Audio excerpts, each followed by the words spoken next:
Hello दोस्तों, नमस्कार। चलिए, एक छोटा सा न्यूज़ अपडेट है, तो मैं सोचा कि क्यों ना आप लोगों को अपडेट कर दिया जाए एक न्यूज़ अपडेट में। तो पहला न्यूज़ क्या है, तो इस पे हम थोड़ा फोकस करेंगे। छोटा ही वीडियो है, ज़्यादा बड़ा वीडियो नहीं बना रहे। कि सबसे पहले जयशंकर साहब अभी यूरोप गए थे, आपको भी पता है। और वहाँ मतलब उनको बुलाया गया था, यूरोपीय विदेश मंत्री का सबका बैठक होता है ना, तो भारत को इनवाइट किया गया था जयशंकर साहब की तरफ से। और जो क्या है, उर्सुला उर्सुला वॉन डेर, ये देखिए, ये भारत से हाथ मिलाते हुए जयशंकर साहब और जो उनके अध्यक्ष है यूरोपियन यूनियन के, तो उनके द्वारा मिला है। अब आप इस जगह देख सकते हैं कि कैसा स्थिति है उर्सुला बहन का। तो क्या स्माइल है, ठीक है। जयशंकर साहब का नॉर्मल है, इनका स्माइल, इनका भी स्माइल मतलब ठीक है, खराब नहीं है, अच्छा है। लेकिन बॉडी लैंग्वेज ना बहुत कुछ कह देता है। जयशंकर साहब का बॉडी लैंग्वेज, जो कि वो साधारण खड़े होते हैं सिंपल वे में, हाथ का सीधा होना, हाथ का नॉर्मल, ऐसा नहीं कि ये यहाँ खड़े हैं और हाथ पूरा वहाँ से निकाल दिए हैं, तो छोटा हाथ निकालना, मतलब मिले हैं लेकिन थोड़ा सा आराम से मिले हैं, है ना। तो वो चीज़ काफ़ी इंपॉर्टेंट है, बॉडी लैंग्वेज जो बता रहा है काफ़ी अच्छा है। और ये बॉडी लैंग्वेज ये चीज़ का एहसास दिला रहा है। हालांकि उर्सुला मैम सबके साथ अच्छा से मिलती है। अब जैसे नॉर्वे का इनको देखिए, नॉर्वे नहीं, तो यहाँ भी कैसे मिलना हुआ उनका, तो कई चीज़ है। यू के साथ कैसे मिलना हुआ, मतलब हर जगह उनका है। चाइना के साथ देखिए, चाइना के साथ मिलना कैसा हुआ। तो मतलब सही है। उर्सुला बहन जो है मतलब अपनी तरफ से पूरा कोशिश कर रही है कि भाई चीप है तो उनको यूएस मतलब सब संभालने के लिए, तो ठीक है। लेकिन जयशंकर साहब के साथ जो उनका बात हुआ, जो उनका रहा बॉडी लैंग्वेज, वो ये बता रहा है कि भारत की ज़रूरत आज के टाइम में ईयू को बहुत ज़्यादा है, बहुत ही ज़्यादा है। क्योंकि चाइना और भारत, तो चाइना पे तो आप विश्वास तो नहीं ना कर सकते हैं। कम से कम भारत में तो वो आज़ादी है, क्या भारत में देश के प्रधानमंत्री के भी खिलाफ आप मोर्चा खोल सकते हैं। तो ये बॉडी लैंग्वेज बता रहा है कि यहाँ भारत बिल्कुल शांत स्वभाव में है, जो कि हम लोग का नेचर है, अपने गंभीर स्वभाव में है। और मुझे नहीं पता कि क्या बोल रही है, लेकिन इतना तो है कि यार आपने तो कमाल कर दिया, ईरान से तेल निकाल लिया, ठीक है, कम बड़ी बात नहीं है। मतलब आप ही हैं जो हम लोग को बचा सकते हैं। प्लीज़, आपकी ज़रूरत बहुत है। और हमने जो ट्रेड डील किया है, उसको जो भी कमी बेसी है उसको पूरा करके हम आगे बढ़ाएंगे, और सभी हमारे साथ तैयार है। मतलब इस तरह के मुझे ऐसा लग रहा है, हो सकता है मैं गलत हूँ। अब ये थोड़ी बोलेगा, ए काहे आ गया तू, तुमको बुलाए थे हैं, तो वो तो कंडीशन नहीं है, वो तो कंडीशन नहीं है ना। और जयशंकर साहब का भी सिंपल रहना और बिल्कुल परफेक्ट, ये दर्शा रहा है कि रूस यूक्रेन युद्ध में भी जो तेल क्राइसिस होने वाला था, तो उसको भारत ने ही हैंडल किया है। और जो आज हो रहा है उसको भी भारत हैंडल कर सकता है। अमेरिका ने तो हटा लिया सब चीज़ अपना कि भाई जिसको जो खरीदना है खरीदो, रसिया से मेरे को नहीं मतलब है। लेकिन रसिया अब सस्ता देगा तब ना, भारत को उतना दे रहा है, 13-14 डॉलर, लेकिन वो भाव नहीं ना दे रहा है।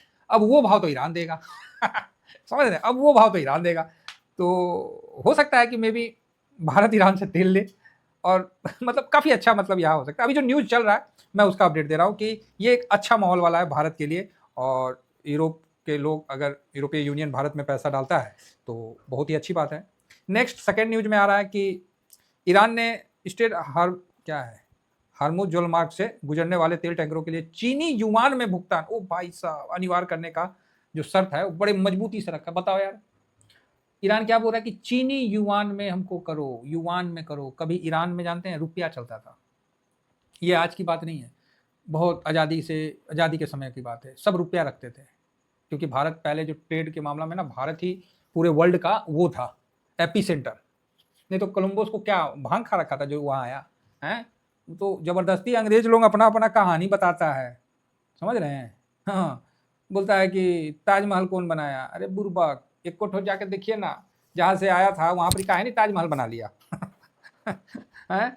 कुछ भी है तो सब भारत में है, एक से एक। यहाँ पर देखिए मंदिर, इतना पुराना पुराना आलिशान मंदिर, और पूरा साइंस टेक्नोलॉजी से बना हुआ मंदिर, पाया हवा में झूल रहा है। शंकर भगवान का मूर्ति ऊपर घूम रहा है, मतलब जमीन से ऊपर है, लटका हुआ है। मतलब इस तरह से साइंस टेक्नोलॉजी हम लोग का था। तो सबको बर्बाद करके बेड़ा गर्क कर दिया था। चलिए कोई बात नहीं। तो फिलहाल वो जब नेहरू जी ने अपना रुपया तोड़ा था ना, उसी के बाद से फिर ईरान ने, चाहे इराक ने, मतलब हम लोग का तो सऊदी तक रुपया ही चलता था, डॉलर कहाँ चलता था। फिर सबने डॉलर में शिफ्ट होना शुरू किया। तो आप देख ही रहे हैं आज वो देश सबसे अच्छे सेफ देश में आ रहे, 0% टैक्स वाले। लेकिन भारत भैया 0% टैक्स तो नहीं है, लेकिन फिलहाल घर पे बम तो नहीं गिर रहा है। आप ही देखे होंगे क्या मतलब सामने रोजा वोजा खोल रहे हैं, बम आया एकदम खत्म हो गए, ये स्थिति है। कभी उन लोग भी नहीं सोचा था कि ऐसा होगा, तो यही होता है। अब भारत तो सब चीज़ सोच के झेल के चला है। तो आज वो ईरान चीन का बन रखा है, बोला युवान में पेड़ कर हो जहाज लेके जाओ। वाह भाई वाह। चीन तो मान लीजिए, चीन तो ऐसा लग रहा ना, चीन के लड्डू फूट रहे। चीन तो सोच रहा भाई लड़, तू मेरा ही बंदा है, तेरे को हम पूरा सपोर्ट करेंगे। अब बताओ चीन, मतलब चीन के लिए कोई लड़ रहा है, और बताइए क्या मतलब, क्योंकि अमेरिका ने तो वो कर रखा है उस पर। तो चीन के तो मौज आ गए भाई, चीन चौड़ा होकर घूम रहा है कि चल मेरे लिए लड़ रहा है, जो चाहिए हम तुमको प्रोवाइड करते हैं, जो भी अपना चल रहा है उनका। तो ये चीज़ है भाई। तो इससे क्या होगा कि अमेरिका का डॉलर कमजोर होगा, ये होगा वो होगा, ये चीज़ तो अमेरिका को भी पता है। तो इसलिए अमेरिका अटैक किया है। और किस लिए किया है? अमेरिका बावला थोड़ी है जो अटैक किया, वो भी तो कुछ सोचिए समझ के ना किया है। अभी जो न्यूज आ रहा है, न्यूज एजेंसियां जो दिखा रही है कि अभी लेटेस्ट न्यूज में आ रहा है कि अमेरिका का जो वो है मेरीन है, वो खर्ग द्वीप पे सेंट ठिकाने तबाह, यही है तेल का सबसे बड़ा खजाना। ये जो है एपिसेंटर जो है वो है मतलब ईरान का दिल है एक तरह से, यहीं से उसका फाइनेंशियल मतलब सब कुछ होता है। खर्ग द्वीप पर कब्जा कर सकता है अमेरिका। तो अमेरिका का अपना सबमरीन वाला जो भी है मेरीन कमांडो वो अगर बुला रखा है, तो वो सब चल रहा है। यहाँ से नहीं चल रहा है, 3-4 दिन से चल रहा है। तो ऐसा नहीं है कि कुछ मतलब अभी ये बहुत चल रहा है, तो 3-4 दिन से चल रहा है। अब क्या है कि इसका पीक आने का टाइम, अब उसको हमला करेगा, वहाँ से उसको कब्जा करेगा, तो ईरान को फाइनेंस सपोर्ट मिलना कम हो जाएगा, क्योंकि तेल जहाँ से वो भेजता है, जहाज में भरता है, उसी को कब्जा कर लेगा। उसको बर्बाद नहीं करेगा, ना ईरान बर्बाद करेगा ना अमेरिका बर्बाद करेगा। बर्बाद कर देगा तो वहाँ कौन लगाएगा, लाखों बिलियन डॉलर कौन लगाएगा, आप ही बताइए उसको ठीक करने में। तो वो चीज़ है। अमेरिका ये युद्ध जितना भी किया वो तेल के लिए किया, और किसी चीज़ के लिए नहीं किया। वो तेल थोड़ी आग लगा देगा, तो बुर्बक हो जाएगा। फिर खाया पिया कुछ नहीं, गिलास पूरा बारह आना, वही सिस्टम हो जाएगा। एक न्यूज और निकल के आ रहा है कि ईरान के चीफ सिक्योरिटी जो चीफ है लारजनी की मौत का दावा, ये इसराइल के किसने किया, इसराइल ने दावा दिया ये सबूत, क्या था, लारजानी की हत्या इसराइल के रक्षा मंत्री ने किया। लेकिन चलो उसका खंडन भी किया जा रहा है कि क्या ये जिंदा है, ईरानी सिक्योरिटी चीफ का, जो भी अपना अपना चल रहा है। तो भाई इसराइल जब किया है तो इसराइल तो ऐसे नहीं करता है, लेकिन युद्ध का समय है, कुछ भी हो सकता है। तो लारजनी की हत्या पे इसराइल का भी मंत्री बोला है, रक्षा मंत्री, तो हवा में तो नहीं बोला होंगे, लेकिन चलो 1-2 दिन में क्लियर हो जाएगा। तो भाई हमारे तरफ से तो युद्ध खत्म होने से मतलब है, हमें ना मतलब है कि कौन क्या हो रहा है, बस युद्ध खत्म हो जाए, ठीक है, अच्छा है, सब पटरी पे आए, अपना अपना आगे बढ़े। तो अगर वो द्वीप को कब्जा कर लेता है, खरग द्वीप को, तो काफ़ी मतलब नुकसान हो जाएगा। लेकिन ऐसा नहीं है कि ईरान भी तैयारी नहीं कर रखा, करिए रखा है। तो अमेरिका के लिए तो डू एंड डाई है, क्योंकि सब देश हट गया, कोई सपोर्ट नहीं किया। उसने बोला कि हम G7 को बोले, G7 सब नाट किया एक तरफ से। चीन भी बोलेगा, क्या बोलेगा, चीन बोलेगा कि ईरान तुम मत बोलो, तो वो तो उसके लिए वो हो गया, हनुमान हो गया ईरान चीन के लिए, उसके लिए लड़ रहा है, अब क्या चाहिए। तो चीन के तो मजे आ गए भाई साहब। तो कुल मिला के यही सब चल रहा है वर्तमान में, यही न्यूज जो है अभी ट्रेंडिंग में है, यही अभी अपडेट चल रहा था। मैं सोचा कि क्यों ना आप लोगों को भी एक बार अवगत करा दे। फिलहाल तो ब्रेंट यहाँ भी 102 के पास है, तो कोई ज़्यादा उछाल नहीं हुआ है।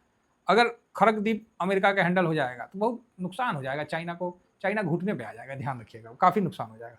तो अमेरिका भी पूरा कोशिश करेगा। बाकी ईरान तो चाइना का बना हुआ है भाई, सागिद है, तो वो तो चाइना के लिए ही लड़ रहा है, तो स्वाभाविक है। और कई खबर आएगा कि नॉर्थ कोरिया का जो मिसाइल है उसको ईरान चला सकता है। अरे मिसाइल है, उसके लिए वो बेस होता है, ऐसा थोड़ी है कि दीपावली का रॉकेट थोड़ी है कि बोतल में डाले फुर्र से उड़ा दिए।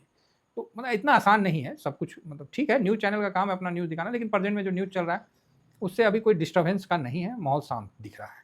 फिलहाल इतना ही कहकर अपनी वाणी को विराम देता हूँ। Thank you very much. जय हिंद, जय भारत।